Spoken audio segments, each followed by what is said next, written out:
through the computer. But, sir, I already have. Good. Well, just to be on the safe side, should I check the rear data banks? No, why don't you check out the rear data banks? Yes, sir. Airplane wasn't just a silly spoof comedy. It was a revolutionary film that permanently altered Hollywood's approach to parody and changed comedy forever.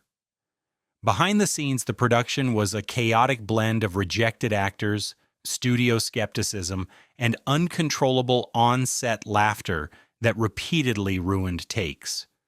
From the shocking revelation that the film's dramatic scenes were played by serious actors who had no idea they were in a comedy, to the desperate gamble by two advertising executives with zero directing experience, to the bizarre on-set pranks that never made it to screen, the making of this comedy classic was anything but straightforward. Today we're diving into 20 weird facts about Airplane. That will forever change how you see this beloved comedy. And stick around for our bonus fact that reveals the bizarre real-life tragedy that nearly prevented this film from being made at all. So fasten your seatbelts, put your tray tables in their upright position, and get ready for takeoff.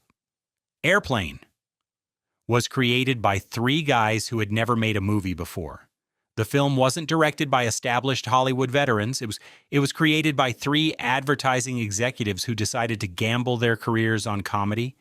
Jim Abrahams, David Zucker, and Jerry Zucker, known as ZAZ, were running a small theater in Milwaukee where they showed vintage films and created comedy skits. One night, they accidentally recorded a serious 1957 disaster movie called 0 Hour while looking for sports bloopers. They were stunned by how unintentionally hilarious the melodramatic dialogue was. It wasn't a career shift, but an obsession. The trio watched 0 Hour more than 100 times, meticulously noting every dramatic moment they could transform into comedy. The filmmakers didn't just parody airplane disaster movies generally, they essentially remade 0 Hour almost scene for scene, even purchasing the rights to ensure they wouldn't face legal issues.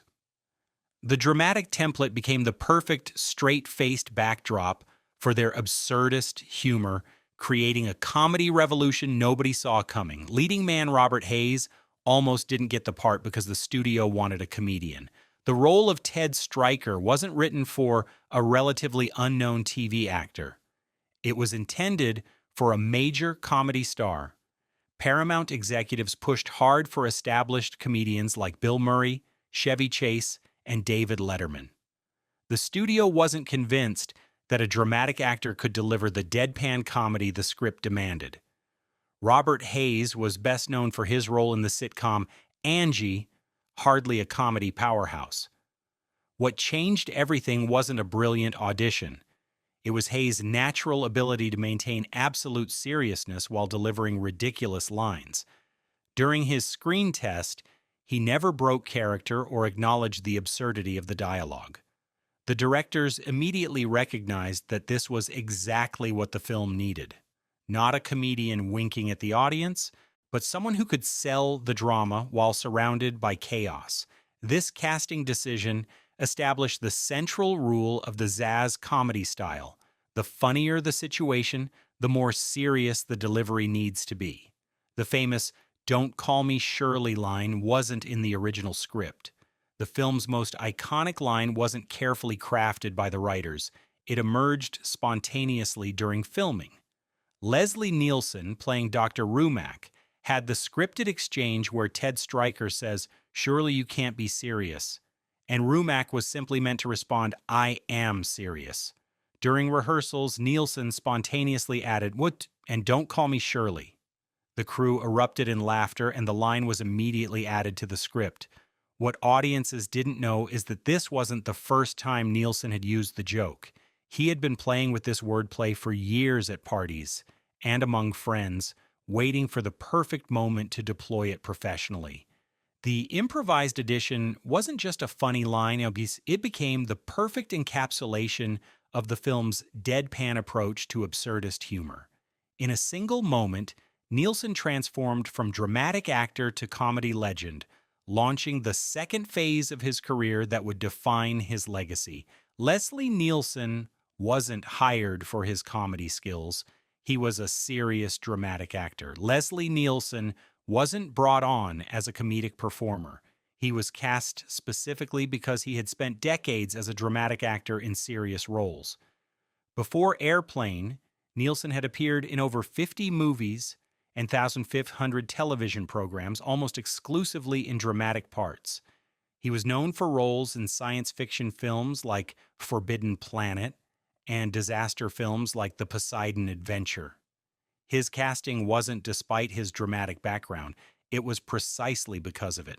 The directors had a revolutionary approach. They didn't want comedians telling jokes. They wanted dramatic actors delivering absurd lines with complete sincerity. Nielsen wasn't just playing it straight, he was applying the exact same dramatic techniques he'd used throughout his career. The genius was in the context. His performance wasn't a departure from his previous work, it was the exact same acting style now placed in a ridiculous scenario. This approach transformed Nielsen from a respected but relatively unknown character actor into one of the most beloved comedic performers of his generation, leading to his starring roles in the Naked Gun franchise and forever changing his career trajectory. Most of the cast had no idea they were making a comedy. The film wasn't made with everyone in on the joke. Many cast members were deliberately kept in the dark about the true nature of the film. Actors like Peter Graves, Robert Stack, and Lloyd Bridges were all established dramatic performers with serious reputations. When approached for the film, they were given only their scenes and directed to play them completely straight, as if they were in a genuine disaster movie. The director specifically avoided explaining the comedic context. It wasn't deception so much as strategic direction.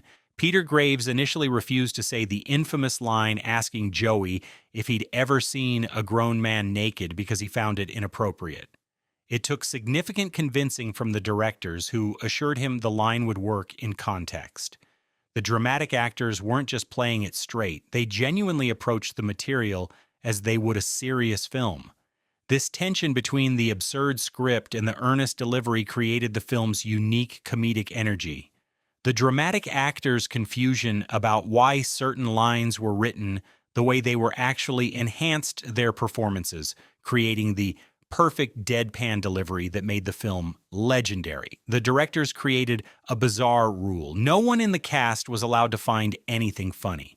The filmmakers didn't just want serious actors. They established a strict rule that transformed comedy filmmaking. No one on screen was ever allowed to laugh, smile, or acknowledge a joke. This wasn't just direction, it was the fundamental philosophy behind the film. The Zaz team created what they called the no winking rule. No matter how absurd the situation, whether it was a blow-up autopilot engaging in sexual acts or Robert Stack removing multiple pairs of sunglasses, the characters had to react as they would in a genuine disaster film. What audiences didn't know is how difficult this rule was to maintain on set. Takes were frequently ruined by actors breaking character, particularly during the most absurd scenes. The infamous scene where Barbara Billingsley speaks jive required over 20 takes because other actors kept laughing.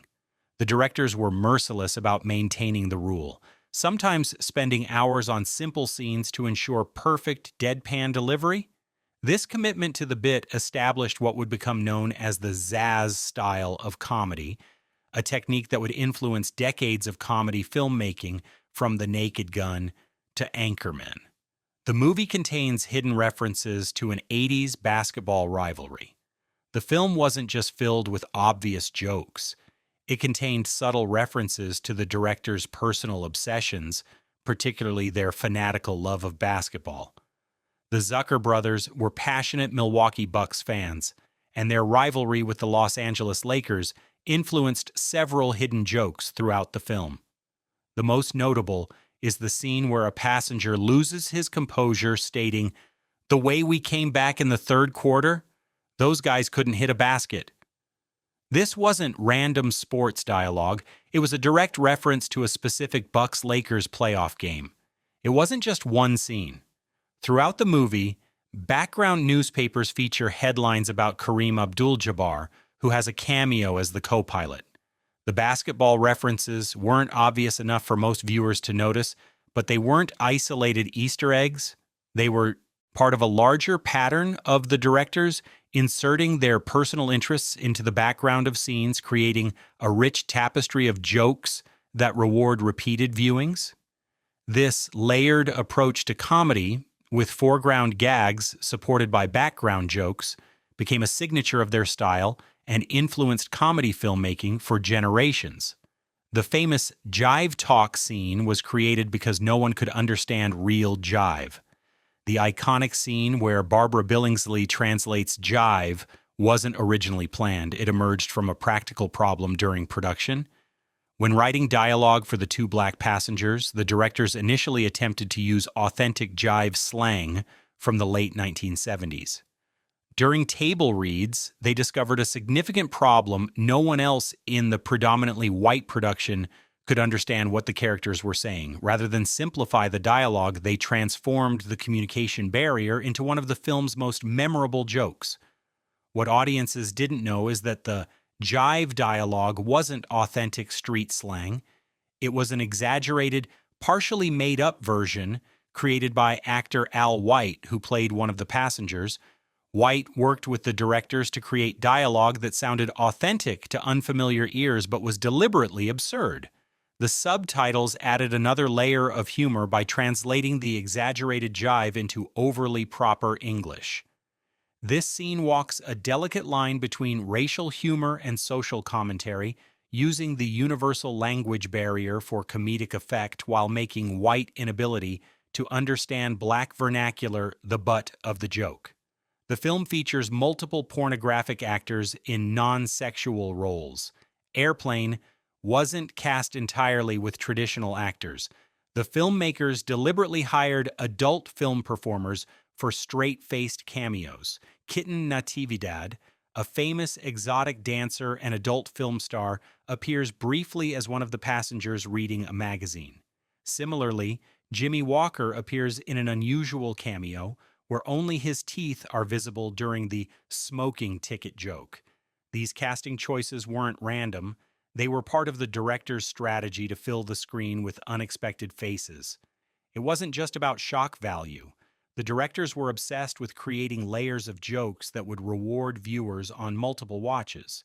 By inserting recognizable performers from different entertainment worlds, they created subtle jokes that would land differently depending on the viewer's knowledge. This approach to casting, mixing dramatic actors, comedians, sports figures, and even adult performers, created a unique comedic tapestry where the joke wasn't just what was happening on screen, but who was doing it. This technique of unexpected cameos would become a staple of their later films and influence comedy ensembles for decades. The "I have a drinking problem" gag was based on a real incident. The running joke where Ted Stryker repeatedly misses his mouth while drinking wasn't just a random bit of physical comedy. It was inspired by a real incident from director Jim Abraham's life. During a particularly stressful dinner meeting about the film's production, Abrahams was so distracted that he accidentally poured his drink down his chin instead of into his mouth. Rather than being embarrassed, he immediately recognized the comedic potential and insisted they incorporate it into the script. Hey, go ahead and like and subscribe because we're just getting started with the wild behind-the-scenes stories from Airplane, including how one actor was literally afraid of flying while filming this aviation comedy, the R-rated scenes that were cut, and the shocking way the film's most memorable visual gags were created using household items. It wasn't just a throwaway joke. The drinking problem bit appears 3 times throughout the film, each time performed with Ted Stryker's absolute seriousness despite the ridiculousness of the action. This exemplified the film's approach to running gags, establishing them early, bringing them back at unexpected moments, and never acknowledging their absurdity. The commitment to the bit transformed a simple physical gag into one of the film's most memorable recurring jokes. Kareem Abdul-Jabbar was paid more for his small role than the film's actual stars. The NBA legend wasn't desperate for the role of Roger Murdoch's such co-pilot. He had to be convinced with a significant payday that dwarfed what the main cast received. Abdul-Jabbar was initially offered $30,000 for the cameo, but his agent demanded $35,000, just the exact amount the basketball player needed to buy an oriental rug he wanted. This specific demand wasn't negotiable, and the studio reluctantly agreed, making him one of the highest-paid performers in the film despite having relatively little screen time. What audiences didn't know is that the basketball star's scene nearly didn't happen at all. The role was originally written for baseball player Pete Rose, who couldn't participate because filming conflicted with spring training. The directors quickly rewrote the scene for Abdul-Jabbar, including the memorable moment where a young passenger recognizes him and criticizes his lack of defensive effort. The basketball references weren't just random. They directly addressed real criticisms of Kareem's playing style at the time, adding an extra layer of humor for sports fans. The scene transformed from a simple celebrity cameo into one of the film's most quoted moments, all because of a schedule conflict and an oriental rug. Robert Stack performed his scenes with pneumonia. The actor playing Captain Rex Kramer wasn't just delivering lines, he was battling a serious illness throughout the filming of his scenes. Stack had developed pneumonia shortly before filming was scheduled to begin. Rather than delay production, he insisted on performing despite his condition. The directors were concerned, but Stack was determined to complete his scenes. His illness wasn't hidden from the crew. His voice was noticeably affected, and he required frequent breaks between takes. It wasn't just professionalism. Stack, like many of the dramatic actors in the film, didn't initially understand the comedic potential of the project and was afraid of damaging his serious reputation. He wanted to complete his scenes quickly before word spread about the film's bizarre nature. Ironically, his illness contributed to his deadpan delivery and stern demeanor, perfectly matching the character's intense personality. His physical discomfort added an unintentional layer to his performance, particularly in scenes where he violently shoves aside religious solicitors in the airport. What seemed like committed physical comedy was partially the result of an actor pushing through illness, creating one of the film's most memorable performances. The film's most offensive jokes were deliberately placed in the background. The filmmakers didn't put all their controversial humor front and center. They strategically hid some of their most risque jokes in the background. Throughout the film, news broadcasts play on airport televisions reporting increasingly absurd stories. Most viewers focus on the foreground action, missing headlines like "Witnesses say the Pope may have been involved in the crash," and "Donations for shark victims reach 5 years." These background jokes push boundaries that would have been unacceptable as primary gags. It wasn't accidental placement. The directors created a deliberate system where jokes were layered: foreground gags for immediate laughs, mid-ground jokes for attentive viewers, and background content for those who would rewatch the film multiple times. This technique wasn't just clever, it was necessary to slip more controversial content past studio executives who primarily focused on the main action. The background gags often contained the film's darkest humor, including references to suicide, religious scandals, and violent accidents. This layering technique became a hallmark of the Zazie style and influenced generations of comedy filmmakers who understood that rewarding attentive viewers with hidden jokes creates a more engaging and rewatchable film. The famous Stayin' Alive disco scene was shot at 4 a.m. after the real nightclub closed. The brief disco sequence wasn't filmed on a constructed set. It was shot in an actual working nightclub under bizarre circumstances. The production didn't have the budget to build a disco set or shut down a popular venue during business hours. Instead, they arranged to use a real Los Angeles nightclub called Studio One, but could only access it between 4 a.m. and 7 a.m. after it closed for the night. The scene was filmed with exhausted crew members and extras who had been waiting all night. It wasn't ideal conditions. The directors had to work incredibly quickly, capturing the entire sequence in just 2 hours before morning light would ruin the atmosphere. The famous shot of Ted Stryker's Saturday Night Fever dance moves was actually filmed last when many extras had already left, forcing crew members to don disco attire and fill in the background. The rushed nature of the shoot actually enhanced the sequence's frantic energy, perfectly matching the tone of the flashback. What seemed like a perfectly choreographed disco parody was actually a rushed scramble with crew members serving as dancers, filmed in the early morning hours by a sleep-deprived team desperate to finish before daylight. The directors had to fight the studio to keep the automatic pilot inflatable doll joke. The scene with the blow-up autopilot wasn't easily approved. It sparked a significant battle with studio executives who wanted it removed. Paramount executives were concerned the visual gag was too risque and insisted it be cut. The directors argued passionately that the autopilot scene was crucial to the film's comedic style, taking a visual metaphor literally.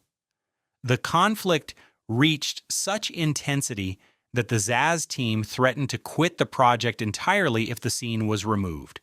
What audiences didn't know is that the inflatable pilot was actually a modified sex doll purchased from an adult novelty shop. The prop department had to carefully adapt it to look like a pilot while maintaining its inflatable nature. The compromise with the studio wasn't just about keeping the scene, it involved specific modifications to make the doll less explicitly sexual. The directors agreed to remove the more anatomically correct features and add additional pilot clothing. This negotiation exemplified the delicate balance the filmmakers had to strike throughout production, pushing comedy boundaries while navigating studio concerns about taste. The scene became one of the film's most memorable visual gags despite, or perhaps because of, the behind-the-scenes battle to keep it. The film's iconic "I picked the wrong week to quit" running gag was based on a real person. Lloyd Bridges' repeated line about picking the wrong week to quit various substances wasn't invented for the movie. It was inspired by a real Hollywood figure with serious addiction issues. The character of Steve McCroskey was partially based on a well-known Hollywood producer who was constantly trying to overcome multiple addictions. This producer was infamous for declaring he was quitting something, only to return to it during stressful situations. It wasn't just a throwaway joke. The escalating nature of the gag, moving from cigarettes to drinking to amphetamines and finally to sniffing glue, was carefully calibrated to become progressively more absurd while maintaining the same delivery. Bridges performed each instance with identical timing and emphasis, selling the joke through repetition and escalation rather than varying his performance. The commitment to the bit transformed a simple running gag into one of the film's most quoted elements. What started as a gentle parody of a real person's struggles became an iconic example of how comedy can build through repetition, with each instance gaining humor from the accumulated weight of previous iterations. The young boy visiting the cockpit was traumatized by the experience in real life. The child actor in the infamous cockpit scene wasn't just playing uncomfortable, he was genuinely disturbed by the inappropriate dialogue he was hearing. Ross Bowie, who played Joey, was only 8 years old during filming. His parents had not been fully informed about the nature of the scenes or the suggestive dialogue their son would be exposed to. When Captain Over asked Joey if he'd ever seen a grown man naked or been in a Turkish prison, the boy actor was genuinely confused and uncomfortable. What audiences didn't know is that the director shot these scenes by having Graves deliver his inappropriate questions to an empty chair and then separately filming the boy's reactions without exposing him to the actual dialogue. Despite these precautions, the experience was reportedly so uncomfortable for the young actor that he quit acting shortly afterward.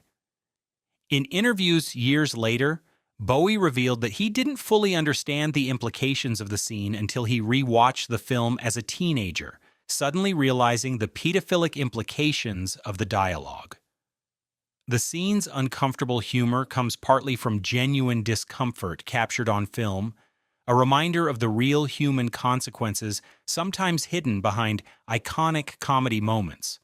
The film's airplane interior wasn't a set, it was a real decommissioned plane. The cramped airplane cabin scenes weren't filmed on a Hollywood soundstage, they were shot inside an actual aircraft that had been retired from service. With their limited $3.5 million budget, the production couldn't afford to build a full-scale airplane interior set with removable walls for camera access. Instead, they purchased a decommissioned Western Airlines 707, had it partially dismantled, and transported the fuselage to the studio lot. The real aircraft interior created authentic spatial limitations that the filmmakers turned to their advantage. It wasn't just economic necessity. The directors discovered that shooting in the actual confined space created natural blocking challenges that enhanced the comedy. The famous scene where Dr. Rumack's IV line stretches impossibly as he walks away was directly inspired by the physical limitations of filming in the narrow space.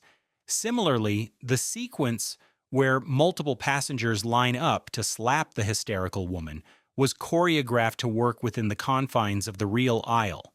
What seemed like deliberate comedic choices were often creative solutions to the physical reality of shooting in an authentic aircraft interior, turning budget limitations into comedy gold. The film was almost titled Kentucky Fried Airplane. The comedy classic nearly had a completely different title that explicitly connected it to another absurdist project by the same creators. Before making Airplane, the Zaz team had created the Kentucky Fried Theater, a comedy troupe that produced the successful Kentucky Fried Movie in 1977. When developing their aviation parody, they initially planned to capitalize on this brand recognition by titling it Kentucky Fried Airplane. The studio marketing department strongly opposed this, arguing that audiences would think it was a direct sequel rather than a new concept. It wasn't just a title dispute. The naming controversy reflected deeper tensions about how to market the film. Paramount wasn't convinced the movie's unusual humor would connect with mainstream audiences and wanted to position it as a more traditional comedy. The directors fought for their original title, but eventually compromised on the simpler Airplane, though they insisted on keeping the exclamation point to emphasize the film's over-the-top nature. This battle over branding continued throughout production, with studio executives consistently underestimating the film's commercial potential. When the movie grossed over $83 million against its modest budget, becoming one of the most profitable films of 1980, it validated the director's comedic instincts and gave them significant leverage for their future projects. Several major studios rejected the script before Paramount took a chance on it. Airplane wasn't an easy sell to Hollywood. The screenplay was rejected by every major studio before finding its home. United Artists, Universal, and MGM all passed on the script, believing the concept was too bizarre and the humor too unconventional for mainstream audiences. Studio executives couldn't understand the deadpan approach to absurdist comedy, suggesting the directors add traditional joke setups and punchlines or cast established comedians instead of dramatic actors. It wasn't just skepticism about the concept. The rejections stemmed from fundamental misunderstandings about the nature of the comedy. One executive infamously told the team, "This is the stupidest thing I've ever read. It makes no sense." Another suggested they remove 75% of the jokes because nobody could possibly get that many laughs in one movie. When Paramount finally agreed to produce the film, they did so with minimal expectations, allocating a limited budget and little marketing support. This lack of studio interference actually benefited the production, allowing the directors to maintain their unconventional vision with less corporate oversight. The film's eventual success represented a triumph of creative vision over studio formula, proving that sometimes the concepts rejected by every expert can become the most influential and beloved. Just weeks before Airplane was scheduled to premiere, American Airlines Flight 191 crashed shortly after takeoff from Chicago O'Hare, killing all 271 people on board, the deadliest aviation accident in U.S. history. Paramount executives panicked. They believed releasing a comedy about airplane disasters so soon after a real tragedy would be perceived as callous and inappropriate. Emergency meetings were called to discuss delaying the release by 6 months or even shelving the film entirely. The directors fought back, arguing that the film's obvious absurdist tone made it clear it wasn't mocking real disasters. It wasn't just a business decision. The ethical debate centered on the appropriate timing for comedy that touches on real fears. Eventually, test screenings revealed something unexpected. Audiences found the film's comedy cathartic rather than offensive. Rather than reminding viewers of the tragedy, the absurdist humor provided relief from aviation anxiety. Paramount cautiously moved forward with the release, though they scaled back marketing that emphasized disaster elements. The film opened to both critical acclaim and commercial success, demonstrating that well-crafted comedy can sometimes help process rather than exploit real fears. This near cancellation represents how thin the line can be between a film becoming a beloved classic or being lost to circumstance. A reminder of how much of film history is shaped by decisions made in moments of uncertainty. Airplane wasn't just a silly comedy that made people laugh. It was a revolutionary film that forever changed how Hollywood approached humor, launching careers, establishing new comedic techniques, and influencing generations of filmmakers. What began as three guys obsessively watching an obscure disaster film transformed into one of the most influential comedies ever made. The film's unique approach, casting dramatic actors in absurd situations, maintaining deadpan delivery amid chaos, and layering jokes for maximum impact, created a template that comedies would follow for decades. From the careers it transformed to the jokes that became part of our cultural language, Airplane transcended its humble origins to become something truly legendary. If you enjoyed learning these weird facts about this comedy classic, hit subscribe for more behind-the-scenes revelations about your favorite films. And remember, we're all counting on you. We're all counting on you. We're all counting on you.